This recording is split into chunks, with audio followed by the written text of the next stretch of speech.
Brought to you by Baidyanath Shankhpushpi, दिमागी ताकत बढ़ाने और मानसिक तनाव कम करने में लाभकारी।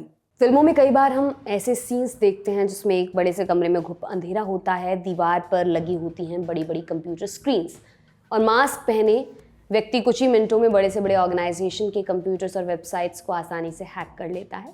कभी कभी तो आगे सीसीटीवी, पंखा, बिजली का कंट्रोल भी अपने हाथ में ले लेता है। ये सब देखने में जितना एडवेंचरस लगता है, असल में उतना ही खतरनाक होता है। हैकिंग से बड़ी सुरक्षा व्यवस्था भी चरमरा जाती है। आपको चीन के स्पाई बलून याद होंगे ही। हैकिंग और स्पाइस को लेकर चीन का नाम अक्सर सामने आता है। चीन को सिर्फ भारत की जासूसी का शौक नहीं है, बल्कि कई दूसरे देशों में भी चीन पर जासूसी के आरोप लगते रहे हैं। चीन के हैकर्स ने इस बार सीधे पीएमओ और भारत की कई बड़ी कंपनियों की वेबसाइट को निशाना बनाया है। इसका दावा इंडिया टुडे की ओपन सोर्स इंटेलिजेंस टीम ने किया है। शिकार हुए संस्थानों में पीएमओ के अलावा कंपनियों में रिलायंस और एयर इंडिया का नाम भी शामिल है। हैकर्स ने भारत के अलावा हांगकांग, थाईलैंड, दक्षिण कोरिया, यूनाइटेड किंगडम, ताइवान और मलेशिया जैसे देशों को भी निशाना बनाया है। इस खबर का पता तब चला जब गिटहब पर चीनी साइबर सुरक्षा एजेंसी आईसून से जुड़े हजारों डॉक्यूमेंट्स, तस्वीरों, चैट मैसेजेस को पोस्ट किया गया। जानकारी के लिए आपको बता दें कि गिटहब एक ऐसा प्लेटफॉर्म है जिसमें सॉफ्टवेयर डेवलपर अपने कोड्स शेयर करते हैं। आईसून के जरूरी डॉक्यूमेंट्स को गिटहब पर गुमनाम तरीके से पोस्ट कर दिया गया था। इस मामले में आईसून और चीनी पुलिस साथ मिलकर जांच कर रही है।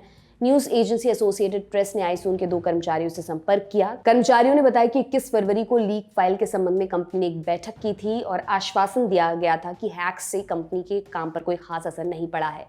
जो सरकारी डॉक्यूमेंट्स लीक हुए हैं वो ओरिजिनली मैंड्रिन भाषा में हैं, लेकिन गिटहब पर उसका मशीन ट्रांसलेटेड वर्जन सामने आया था, जिससे पता चला कि हैकर्स का टारगेट नेटो, यूरोपियन सरकार, कुछ प्राइवेट कंपनियां और पाकिस्तान जैसे चीन के सहयोगी देश थे। लीक डेटा में भारत के वित्त मंत्रालय, विदेश मंत्रालय, राष्ट्रपति के आंतरिक मंत्रालय का जिक्र भी था। आईसून ने जो रिपोर्ट जारी की उसमें भारत के लिए लिखा था, भारत में मुख्य रूप से विदेश मंत्रालय, वित्त मंत्रालय और अन्य संबंधित विभाग टारगेट पर हैं। हम इन क्षेत्रों को गहराई से ट्रैक कर रहे हैं। इससे पहले मई 2021 से अक्टूबर 2021 के बीच जब भारत चीन के संबंध बिगड़ चुके थे, तब भी भारत के गृह मंत्रालय का करीब 5.49 GB डेटा चीन के हैकर्स ने हैक कर लिया था। इस बार EPFO, BSNL, अपोलो हॉस्पिटल और एयर इंडिया पैसेंजर्स का डेटा लीक हुआ है। ताइवान के रिसर्चर अजाका ने इंडिया टुडे को बताया कि भारत हमेशा से चीनी हैकर्स का एक बड़ा टारगेट रहा है। चुराए गए डेटा में भारत के कुछ संगठन शामिल हैं, जिनमें अपोलो अस्पताल, 2020 में देश में आने और बाहर जाने वाले लोग, प्रधानमंत्री कार्यालय और जनसंख्या रिकॉर्ड शामिल हैं।